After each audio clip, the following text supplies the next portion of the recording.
Yeah, this week has not been any different. We try to keep it as normal as possible. We're not going to go tonight early. We're going to keep it similar to what a road game would be for us anyway, our regular schedule. So I think every team is different. This group has shown that they don't need a whole lot of extra fluff. Keep it business as usual. Keep the main thing, and that's to go over there and win a game Friday night. There is no Saturday if you don't take care of Friday. So especially with not knowing who you're playing, we don't have gym access in the Ford Center, so it's not like you're going over there early to get any kind of extra preparation. We'll get to shoot a little bit on game day, but only 20 minutes. So the more that we can sleep in our own bed, take care of ourselves, make sure we're right heading into it, has been the main focus. And then with the preparation, I feel like we're just coming in with the same mindset we played this last month or so, just locking in, like Coach said, keeping the main thing, focusing and just bringing it each and every day. The next game is the most important because it's the next game, so I feel like we just wait on the results Thursday and lock in on the game plan and watch scout, film and stuff like that, and I feel like we take care of business Friday.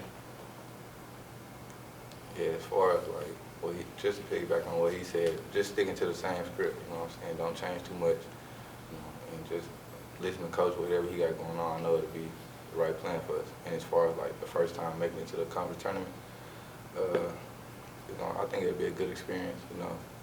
I've been to a tournament before, but not the OVC, so I'm going into this tournament with the same mindset as any other tournament I want to win.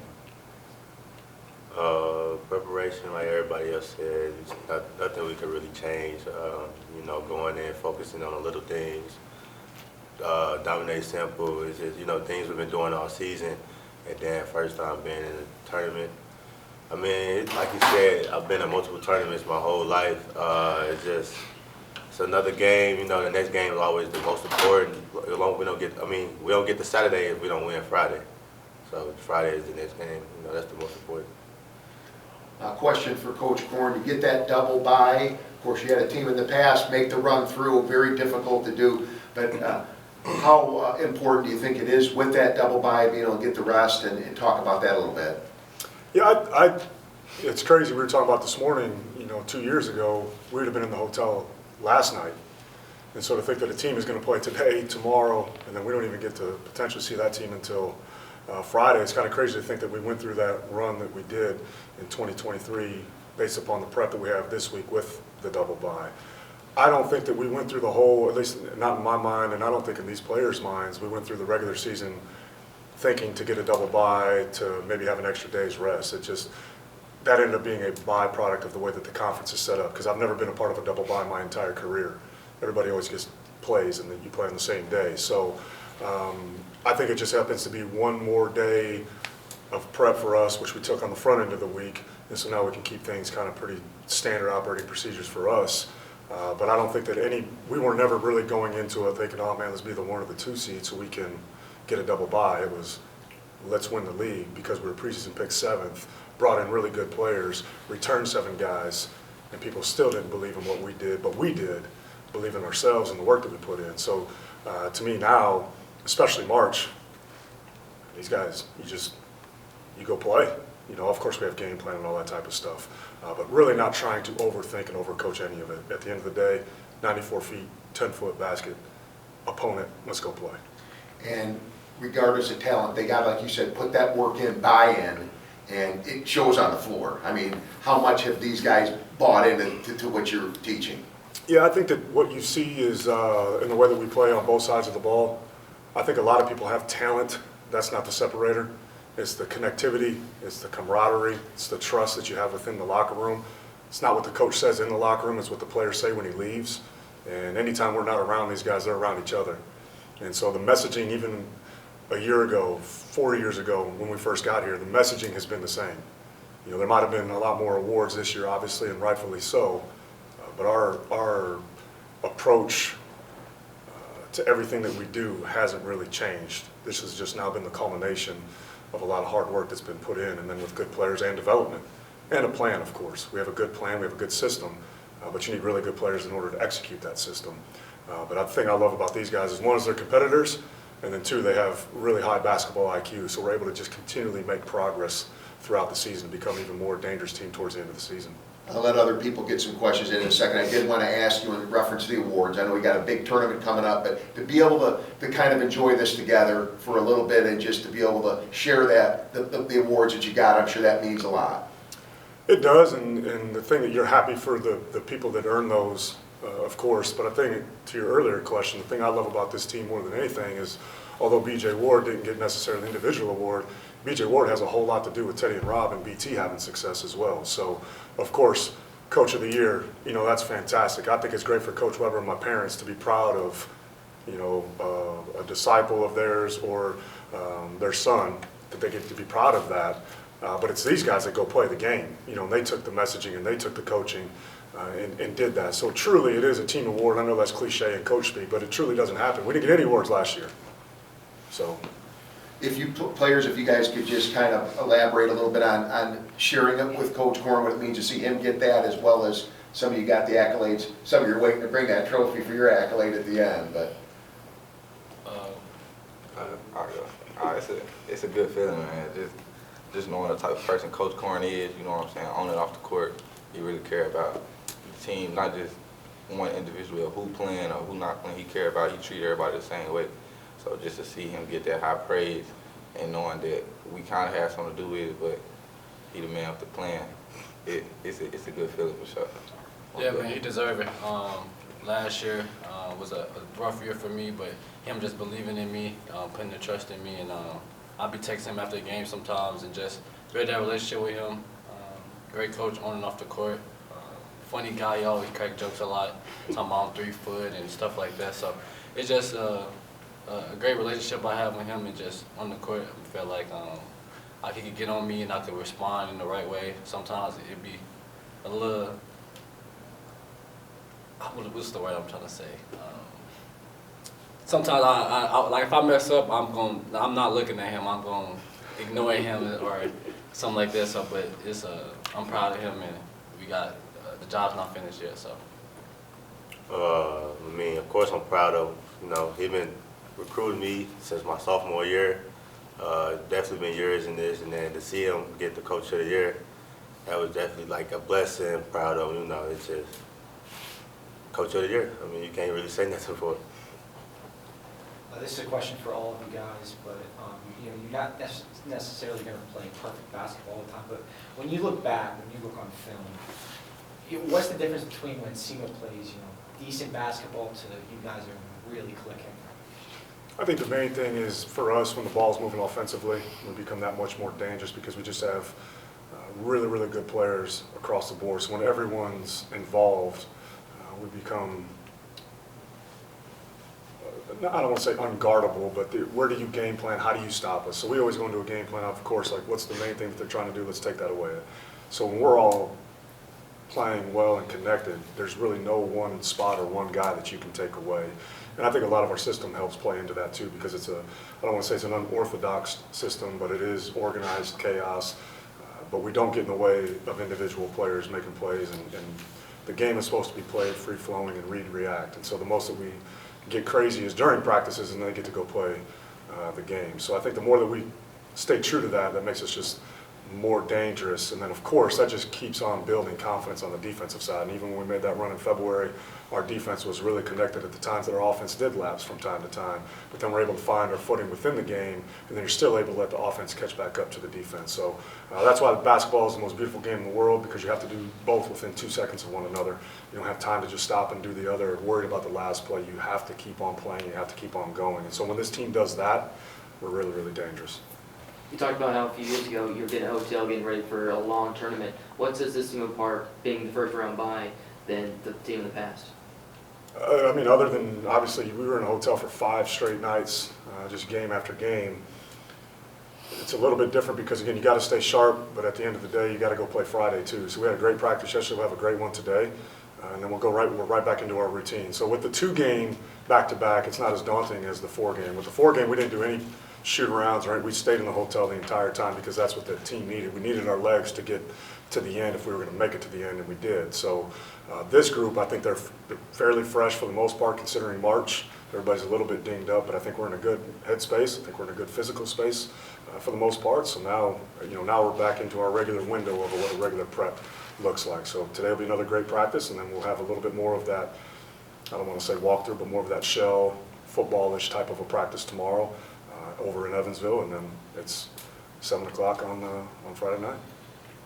Rob, I wanted to ask you about coaching just real quick. You had Justin Tatum in high school. You got OVC Coach of the Year, Brad Korn now. Like, what makes a good coach to you? And then what's kind of your favorite part been about Coach Korn so far? What makes a good coach to me, just being able to talk to them, come to their office whenever. They understand the game, see how they see the game, and just helping me overall off the court become the man I am today. And just really bringing it each and every day. Like some days he might not have it, but he still comes and just make sure we putting the effort in, working hard, and just believing in us for real. Same with Justin Tatum, believing in me, trusting me, being the point guard. So they just lead by example. And I feel like I said, he deserved the Coach of the Year award, and I feel like that's what really makes a good coach. Then the other question was what again? I was just asking, you answered it for real. Okay. What was the best part about Coach Korn? Oh, perfect. Now you guys got to wait it out for a few days, but how exciting is this? How anxious are you to get back on the court? I'm super excited. Can't wait to play with my brothers again and go out there, just compete at a high level, have fun, lock in on the game plan and the film, and hopefully win Friday. Yeah, I'm really looking forward to it. I mean, I'm always looking forward to play basketball, you know what I'm saying? So to be playing it for like a trophy or something at the end, it definitely adds a little edge to you and make you want to work a little harder. Yeah, like you said, you know, extremely excited. Especially when you're playing for a trophy, you know, you always got that extra edge, you know, throughout the week, you know, you always got that fire in your heart ready to play. You know, very excited to play. Coach Korn, as far as some teams, you know, maybe when it gets to be the big moment, some attack more, not afraid. Is this team pretty fearless? Yeah, I think you can tell the way that we played. To be able to clinch, at least to share with 2 games left and to win by 2, and the way that we played on Thursday night at Edwardsville, I mean, that was everything. You know, for them, the hype, the atmosphere, what's at stake, and then just in the way in which we played. It just was, you know, really, really impressive. And the most fun games are when you just get out of the way. And these guys, I get out of the way a lot for them. They probably don't think so, but this group, I spend more time talking to them than I probably do maybe instructing, because, again, they're high-level IQ, high-level players, and they compete, you know, they're competitors. And so, you know, that's been probably the most joyful thing, is even since June. I mean, this has been 10 months in the making. This didn't just happen on Thursday night at Edwardsville. These guys came in with the right attitudes, and really their personalities mesh well. You know, of course, you keep hearing about the Coach of the Year thing, and that's fine and great. But it's these guys that had to come together and mesh. You know, you talk about, again, I talk about those 6, 7 guys that came back from a year ago, and I told these guys from the beginning of the season, to me it was a little bit of a slap in the face from media and other coaches that we brought back 7 guys from, and I know our record wasn't great. Those are good players. They just had to go through the learning and the growing process. And so we didn't waver as a staff, and then you add in guys like Brendan and Teddy, and their personalities came in and meshed extremely well. So there's a whole lot more that goes into it than just some cute little play on offense or defense. These guys got to be hooked up, and they got to be competitors. It's got to be in their heart and their mind, and in between the hips if they're going to get it done, and they've got all 3. So that's what I just get out of the way and let them go, and they represent us the right kind of way in the way that they play, and the staff that we have. You know, so yeah, it is Coach of the Year, but it's coaches and families of the year as well, because there's a whole lot that goes into it other than just those 2 hours that people get to see on TV. And you know, you hear this all the time, but when you get to the tournament, the intensity level, I guess it goes to a whole new level. It does, and of course you're not going to hide from it, but at the end of the day, these guys have been playing basketball since in diapers, you know what I mean? So again, the basket doesn't also go to 12 foot, it doesn't, you know, now you get to other environments and situations, of course, there's a different intensity and a focus, but I think when you're competitors like these guys are, your focus goes above what the circumstance may be, and that's what they've shown. Again, the way that we played on Thursday, we didn't just get by. We played, and these guys have played all season long, and so again, we don't have to do anything different other than just go and compete and really do it for each other at this point, honestly, truly, because there's the ultimate prize, and it's not going to be just one guy that gets us there, and these guys have understood that all season long. Last one for me. You know, we've touched on this in recent weeks, but you guys obviously had a very tough early season schedule, facing teams like Bradley, Vandy.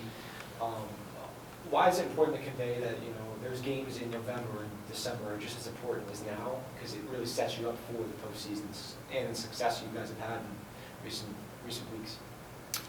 Yeah, to me, again, that's why you do some of those things. I know when I was with Coach Weber, and even when I got here the first year, we wouldn't have started a series at Evansville because that's where Evansville plays their home games in the Ford Center, because we hadn't been to the conference tournament in a couple of years. A year ago, we went at GCU, one of the Grand Canyon, one of the most electric home atmospheres in all of college basketball. Just to, we thought we were good from going to the NCAA tournament and to get thrown into that fire. So being able to play at Bradley, at Vanderbilt, in the way that we played at Vanderbilt, again, because the competitive nature comes out of these guys in those environments. So going into the Ford Center, although these guys haven't played in the Ford Center, they have played at Carver Arena, if it's even called Carver Arena anymore, and at Vanderbilt and some other places. So they've been in some stages before, and I think that just prepares you to where when you get in there, you're like, I mean, these guys don't play that way anyway, but it helps you to have, again, a little bit of that mental Rolodex that you can fall back on.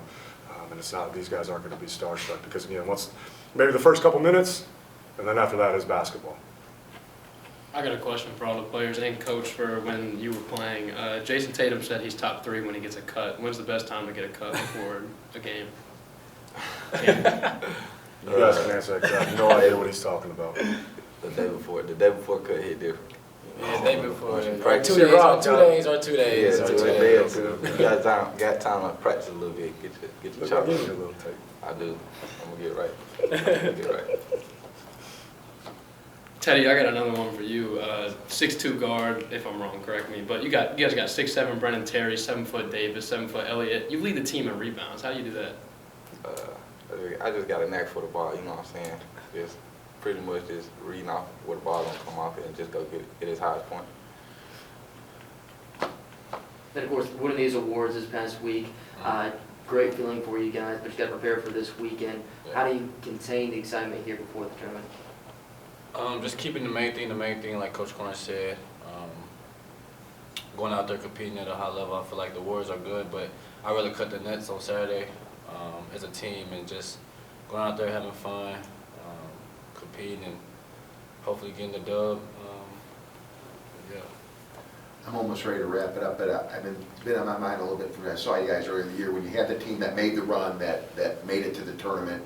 Do you see similars as far as the competitiveness of this ball club and that one?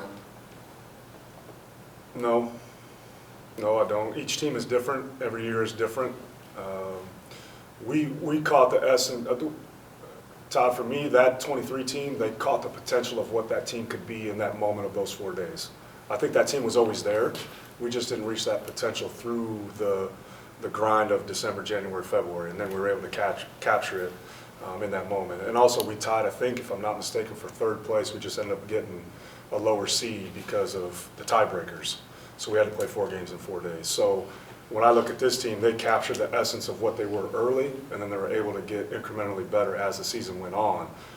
We didn't lose for a month. We truly didn't lose in the month of February. And we've lost 5 times since we lost at Murray State. That's kind of crazy. We played Murray State on the 15th of December. So that 23 team, although they might have had the potential to do that, we didn't do that. And then we were able to capture at the end. These guys captured the essence of who they were earlier, which has allowed them to get incrementally better, which now puts you in a position to be playing on a Friday and a Saturday as opposed to having to play 4 games in 4 days. BJ, I got one for you. Is there any sort of like locker room rivalry from high school? You went to Chaminade, you and Stacks went to Chaminade, Rob went to CBC. Like, is there any St. Louis rivalry with that, or is that water under the bridge? Here and there we'll argue, about, because, Rob did beat me to win a state championship one time. He got that over me, but, it's always a rivalry, in the back of our hearts. But, we a team now, so we just got to gel together. That's been my brother since, 3rd grade, 3rd, 4th grade. We were playing each other growing up. Me and Stack been playing with each other, so it's really just a brother at the end of the day.